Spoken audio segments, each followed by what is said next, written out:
जंगल में सख्त गर्मी का मौसम चल रहा था। पक्षी केले के बड़े पत्तों से हवा झलते थे। इस बार की गर्मी ने तो हाल बुरा कर दिया। ना घर के अंदर बैठा जा रहा है, ना घर से बाहर। हम जाएं तो कहाँ जाएं? हाँ कालू कौवे, तुम ठीक कह रहे हो। घर के अंदर जाओ तो घर आग की तरह गर्म हो रहा है, और बाहर आओ तो ये धूप जलाती है। काश मैंने किसी अमीर कौवे से शादी कर ली होती, तो आज मैं इस तरह सड़ी गर्मी में ना होती, बल्कि किसी ठंडे घर में एसी में बैठी होती। बस बस तुम बोलती ही रहना। तुम्हारी शक्ल है कि कोई अमीर कौवा आके तुमसे शादी करता। मैंने तुम्हारे भाग्य खोल दिए जो मैंने आके तुमसे शादी कर ली। तभी मीनू चिड़िया गाड़ी पर अपना नया पंखा लेके आती है। देखा पक्षियों, मीनू चिड़िया ने पंखा ले लिया। काश हमारे पास भी पैसे होते तो हम भी जाकर नया पंखा खरीद लेते। अरे बुलबुल बहन, मीनू चिड़िया के पास बहुत पैसे हैं, वो तो बस हमारे सामने ही गरीबी का रोना रोती है। वहीं मीनू चिड़िया अपना नया पंखा चलाकर अपने बेटे के साथ ठंडी ठंडी हवा में बैठी हुई थी। वाह मम्मा, ये पंखा कितनी ठंडी हवा दे रहा है। हमारा पूरा घर इसने ठंडा ठंडा कर दिया। हाँ मानो चिड़े, हर साल गर्मी में हम परेशान रहते थे, पर इस बार मैंने सोचा कि पैसे जमा करके मैं नया पंखा ले लूँ। मीनू चिड़िया का नया पंखा देखकर अब पक्षियों का ठंडी हवा खाने का मन कर रहा था। आगे की कहानी देखने से पहले वीडियो को एक लाइक जरूर कर दें। रानी, कितनी गर्मी हो रही है ना। मैं सोच रहा हूँ क्यों ना हम थोड़ी देर के लिए मीनू चिड़िया के घर पे जाएं और उसके पंखे की ठंडी ठंडी हवा खा के आएं। हाँ हाँ चलो चलो, मेरा तो यहाँ पर दम घुट रहा है। कालू कौवा और रानी कौवी फिर मीनू चिड़िया के घर पर चले जाते हैं। वाह मीनू चिड़िया, कितनी सड़ी गर्मी है बाहर, और यहाँ तुम्हारा घर तो कितना ठंडा हो रहा है। मन कर रहा है यहीं पर सो जाऊं। कालू कौवे, तुम सो जाओ, तुम्हारा अपना घर है ये। मीनू चिड़िया, मैं भी सो जाऊं, मुझे भी तुम्हारे पंखे की ठंडी हवा में सोना है। हाँ हाँ, तुम दोनों सो जाओ, तुम दोनों मेरे पड़ोसी हो, इतना तो कर ही सकती हूँ। बस इतना कहना था। कालू कौवा और रानी कौवी मीनू चिड़िया के ही घोंसले में आराम से सो जाते हैं। मम्मा, ये कालू अंकल और रानी आंटी अब तक हमारे घर में क्यों सो रहे हैं? अब तो रात भी होने वाली है, हमें भी सोना है। चुप हो जा मानो चिड़े, ऐसा नहीं बोलते, ये दोनों मेहमान हैं, इन्हें सोने दो। बस कालू कौवा और रानी कौवी पूरी रात मीनू चिड़िया के ही घर में पड़े सोते रहते हैं। बेचारी मीनू चिड़िया और मानो चिड़ा एक कोने में सो जाते हैं। अरे ये क्या, हम तो सुबह तक सोते रहे रानी। मीनू चिड़िया, तुम्हारे इस नए पंखे ने तो हमें क्या हवा दी, हम तो इतना लंबा सो गए। मेरा तो दिल कर रहा है हम थोड़ी देर और सो जाते हैं, यहाँ से जाने का मेरा मन ही नहीं कर रहा।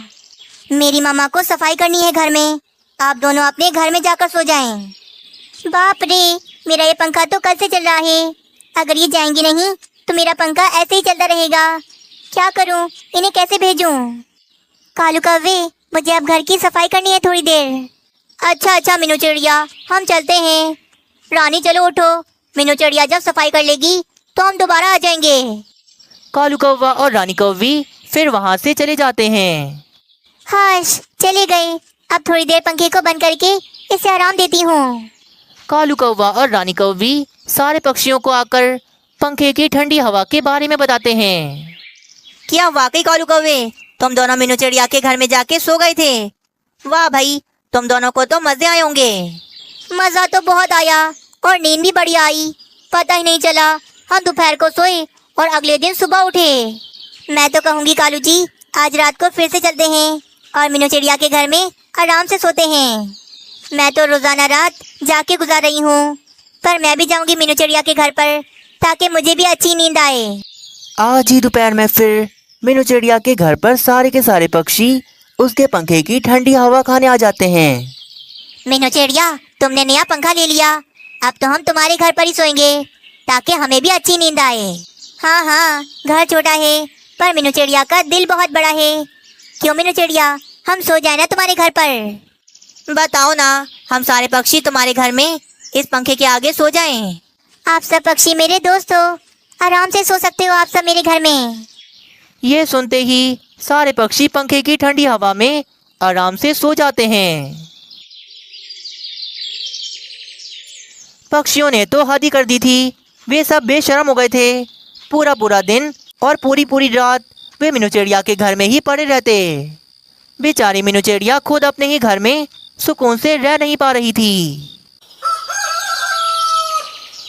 मम्मा, जब से आपने नया पंखा लिया है, पक्षियों ने तो हमारा जीना हराम कर दिया। सारा सारा दिन और सारी सारी रात बस हमारे घर में ही पड़े रहते हैं। हम तो अपने पंखे की हवा खुद ही नहीं ले पाते।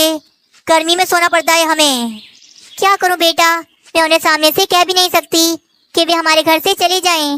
वे सारे पक्षी बेशर्म हो गए, उन्हें हमारा कोई ख्याल नहीं। कुछ दिन फिर यूं ही गुजर जाते हैं। बेचारी मीनू चिड़िया और मानो चिड़े का तो बुरा हाल हो गया था। एक दिन फिर पूरा पूरा दिन वे पंखा चलने की वजह से अब खराब हो गया था। हाय रे, मेरे इस पंखे को क्या हो गया? मैंने इसे अभी लिया था, ये खराब कैसे हो गया? अरे बाप रे, ये पंखा कहाँ से खराब हो गया? अच्छा खासा सारा दिन हम पंखे की ठंडी हवा खाते थे, अब दोबारा से हमें गर्मी में सड़ना पड़ेगा। क्या मीनू चिड़िया, पंखा लाई थी तो अच्छा वाला लाती, देखो खराब हो गया ना। अब हमें दोबारा से गर्मी में रहना पड़ेगा। सारे बेशर्म पक्षी मीनू चिड़िया को बातें सुना रहे थे, जैसे मानो इन्हीं पक्षियों ने ये पंखा खरीद के दिया था। अगले दिन सुबह मीनू चिड़िया अपनी माँ के घर पर आती है और उससे पक्षियों की सारी बात बताती है।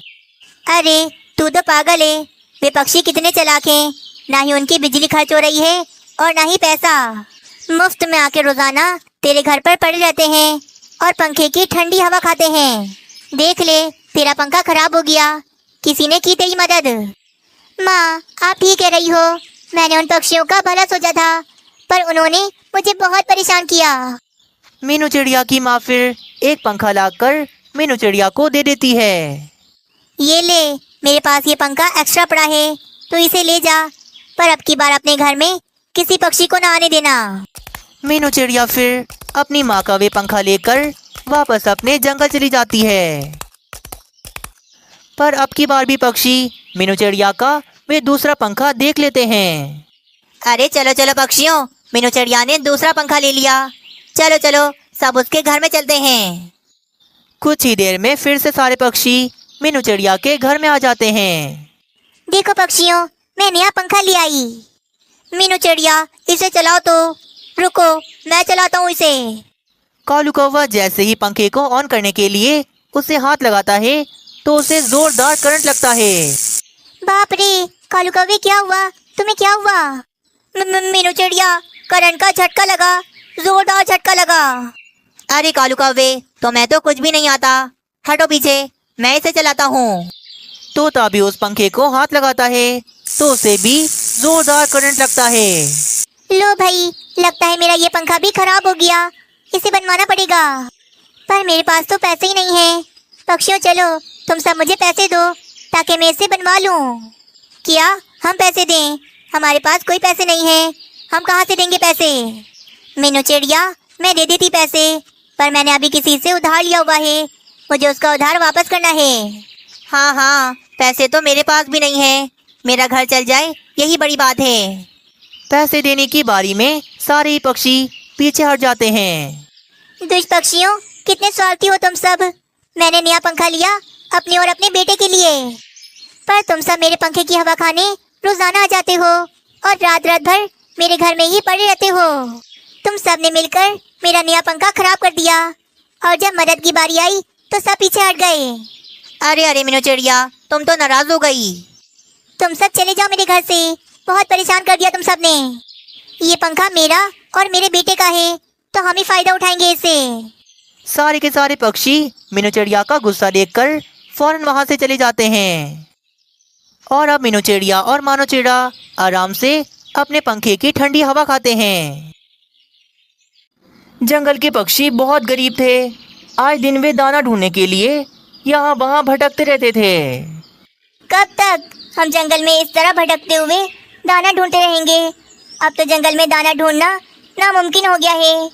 हमें कोई नौकरी करनी चाहिए ताकि पैसे कमाकर हम दूसरे जंगल से दाना खरीद सकें।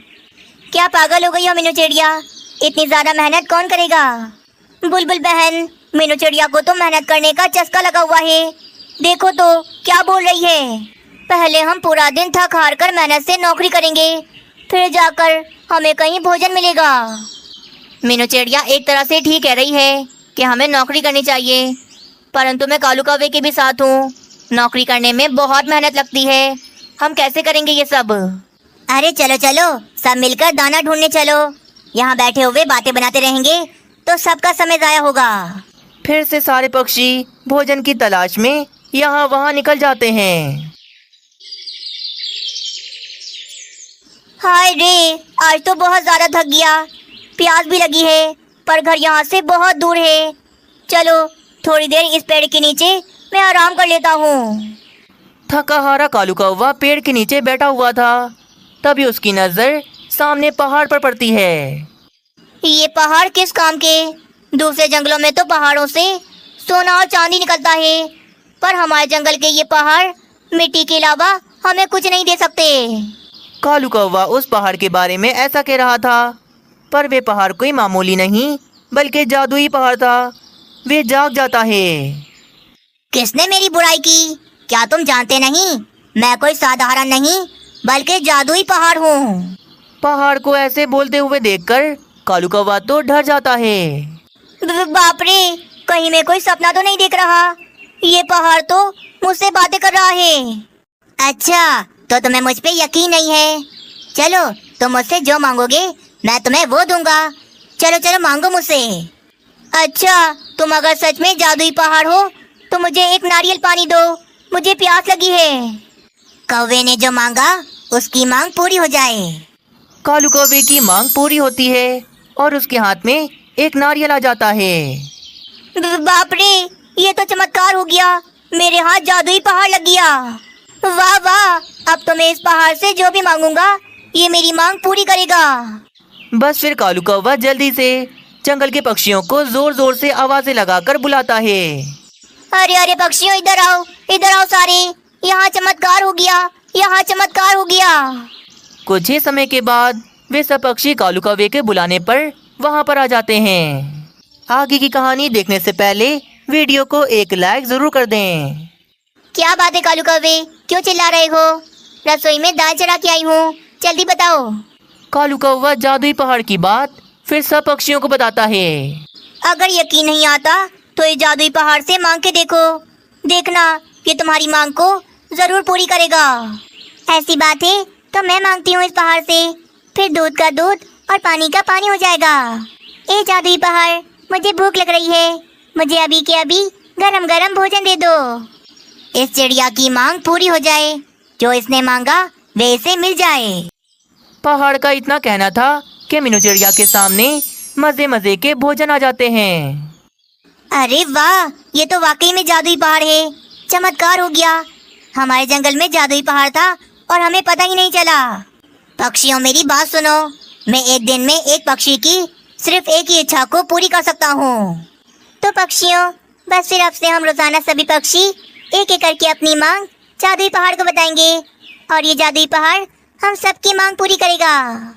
फिर अगले दिन से लंबी लाइन लग जाती और सभी पक्षी एक एक करके अपनी अपनी इच्छाएं उस जादुई पहाड़ से पूरी करवा रहे थे। ऐसे ही फिर पूरा 1 महीना गुजर जाता है। अरे पता है पक्षियों, मैंने इस जादुई पहाड़ से गरम गरम पुलाव मांगे थे, पर इसने तो मुझे पुलाव देने से मना कर दिया। क्या पागल तो नहीं हो गए कबूतर? शुभ शुभ बोलो।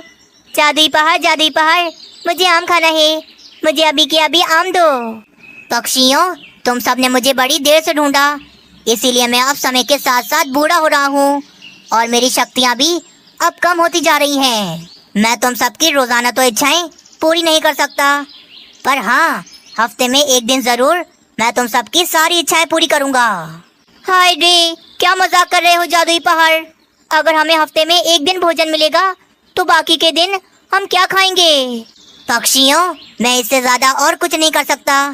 मैं तो चाहता हूँ कि तुम सबकी बहुत मदद करूँ, पर मेरी इन शक्तियों ने अब जवाब दे दिया है। बस फिर अब हफ्ते में एक ही दिन वे जादुई पहाड़ पक्षियों की मांग पूरी करता। पर इस तरह पक्षी बिल्कुल भी खुश नहीं थे। पहले कितना सुकून था, हम रोजाना जादुई पहाड़ से अपनी इच्छाएं पूरी करवाते थे, पर अब उस जादुई पहाड़ के बहुत नखरे हो गए हैं। हाँ हाँ, मुझे तो ऐसा लगता है वे हमसे झूठ कह रहा है। भला किसी जादुई पहाड़ की शक्तियाँ भी कभी खत्म हो सकती हैं। क्या हो गया है पक्षियों, भला वे जादुई पहाड़ हमसे झूठ क्यों बोलेगा? मुझे नहीं लगता कि वे जादुई पहाड़ हमसे झूठ बोल रहा है। मीनू चिड़िया, तुम्हें जो भी लगे, पर ये बात सच है कि वे पहाड़ झूठा है। वे हमसे झूठ बोल रहा है ताकि हम पक्षी रोजाना जाकर उसे परेशान न करें। तो ऐसा क्या करें जिससे हम उस जादुई पहाड़ को सबक सिखा सकें?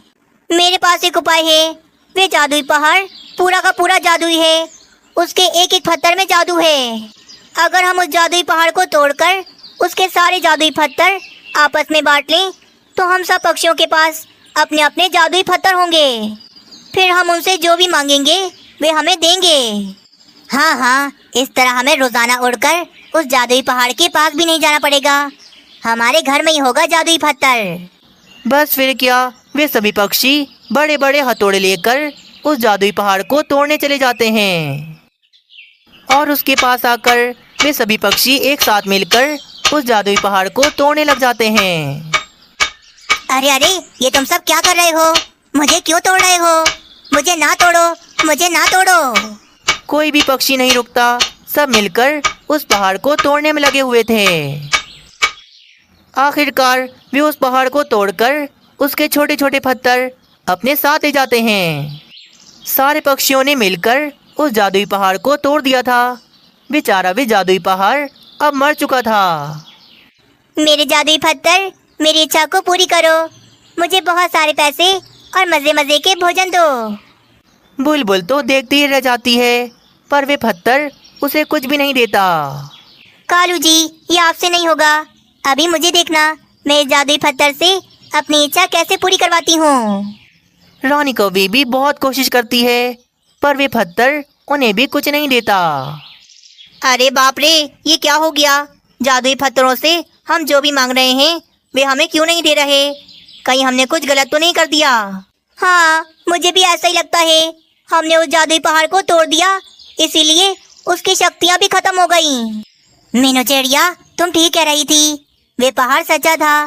देख लो, हमने लालच की, हमारे हाथ जो था वो भी चला गया। पक्षियों को उनके लालच की सजा मिलती है और उनके पास अब पहले की तरह कुछ भी नहीं था।